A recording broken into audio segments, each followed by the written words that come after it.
Hi guys! Sa video na to ay isi-share ko sa inyo kung ano nga ba yung na-experience ko sa paglalaro ng Poppy Keep dito nga sa Shein. So, bali guys, ito yung pang second time na maglalaro or paglalaro ko ng Poppy Keep. Kung matatandaan nyo nga ay meron na nga akong in-upload na video kung paano ko nga nakuha yung isang free gift dito nga sa Poppy Keep, which is yung makeup nga. So, kung dati ko na kayong viewers ay maaring napanood nyo na yon. At kung bago lang kayo dito sa channel ko ay pwede nyo nga pumapanood sa aking previous video. So, ano nga ba yung naging experience ko sa pangalawang paglalaro ng Poppy Keep dito nga sa Shein.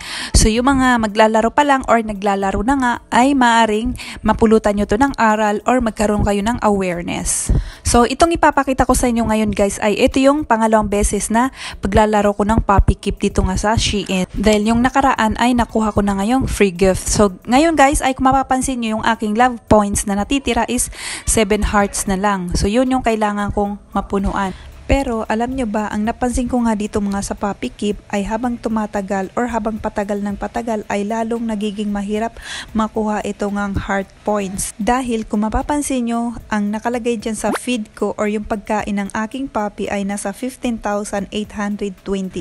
Tapos guys, yung katumbas ng 1,000 or yung 15,000 na yan, ang katumbas lamang nun ay 15 number lang ang maidadagdag. So kung mapapansin nyo yung dito sa aking heart, ang nakalagay dyan ay 53.31%.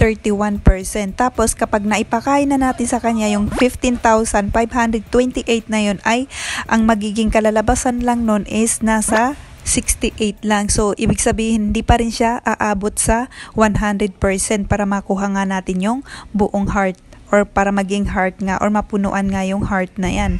So, biruin nyo guys, gaano karami yung 15,000 na yan na feed or pagkain na araw-araw pinipindot lang natin para lang makalikom or makaipon tayo ng dog food.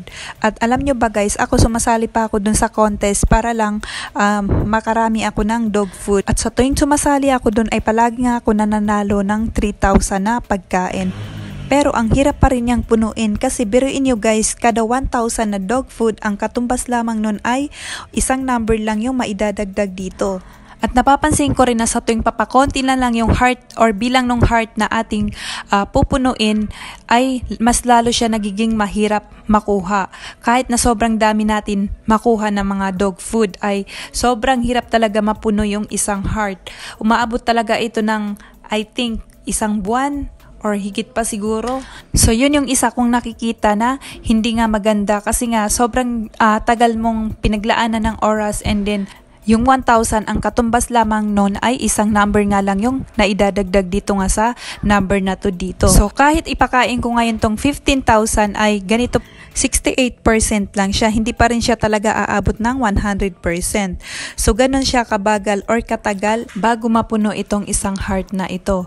At kung mapapansin nyo, meron nga itong natitirang 7 heart pa na kailangan ko pang punuin. So itinigil ko na lang guys yung paglalaro nito dahil sa dami-dami ko nang sinasalihan na sobrang dami kong nakukuha na points or pagkain ay hindi pa rin talaga umabot yung days kahit nakatatlong 45 days na ang in-extend ko pero hindi pa rin talaga umabot. At sa kasalukuyan nga ay eto na-expired na nga or nag-expired na nga yung aking nilalaro na Poppy Keep.